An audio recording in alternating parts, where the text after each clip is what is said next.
Mga kapuso, may balak ba kayo na simulang negosyo? O may tanong kayo tungkol dito? Usapang pera at paraan, sagot namin yan. Let's talk about business dito sa Pera Paraan.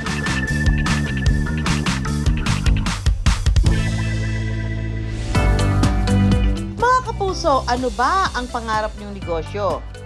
Ang pangarap ko pong negosyo ay magkaroon ng sarili kong convenience stores. Gusto kong maging egg dealer.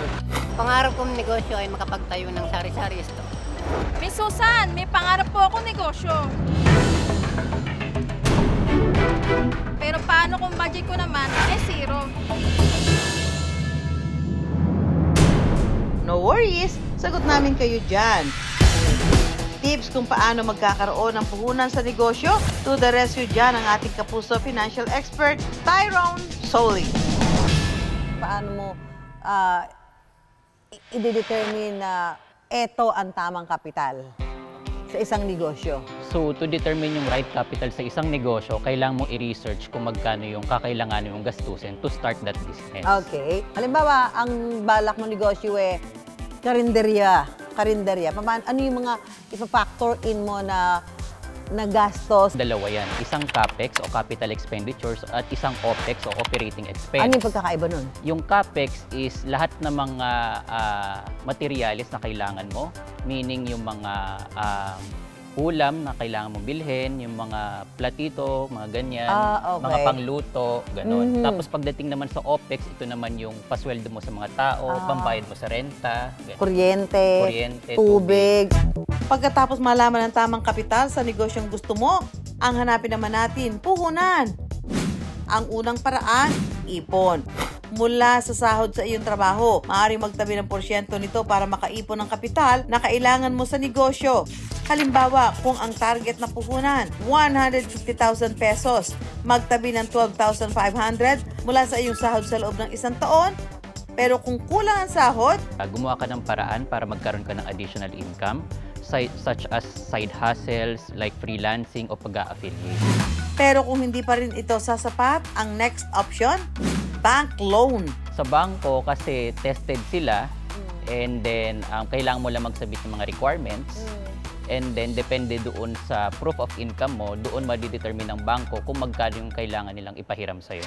Pumunta lang sa bangko, ihanda ang proof of income, proof of address, valid IDs at iba pang mga requirements depende sa hahanapin ng bangko. Para naman sa mas malaking halaga ng loan, maaari rin magbigay ng collateral dito tulad ng mga ari-ariang nakapangalan sa'yo. Maaari rin humiram ng pera sa mga financing companies.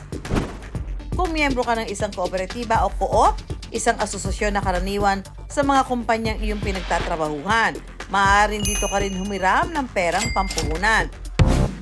Kung isa ka naman sa gustong umutang, sa kaliwat ka ng naglilitawang online loan app, eto ang payo ni Tyrone. Para sa akin, okay ang online lending apps pag kailangan mo ng emergency funds. For example, hindi ka nakabayad ng mga utility bills mo like kuryente o tubig. Pero pag gagawin mo siya pang business, para sa akin hindi siya advisable kasi napakataas ng interest ng online lending apps from 2% to 10% per month. Oo.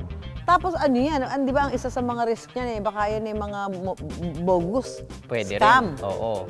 Like, may mga iba dyan na kinokolekta lang ng information mo tapos pwede nilang ibenta sa iba.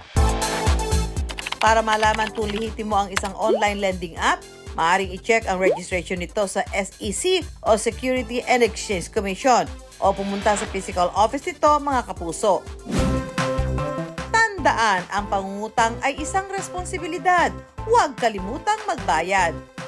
So for example, tumatakbo na yung business mo, kailangan mo rin bayaran yung sarili mo as a business owner. Swelduhan mo yung sarili mo. Mag-set aside ka ng pangsweldo sa sarili mo. Tapos yun yung panghuhulog mo. Yes.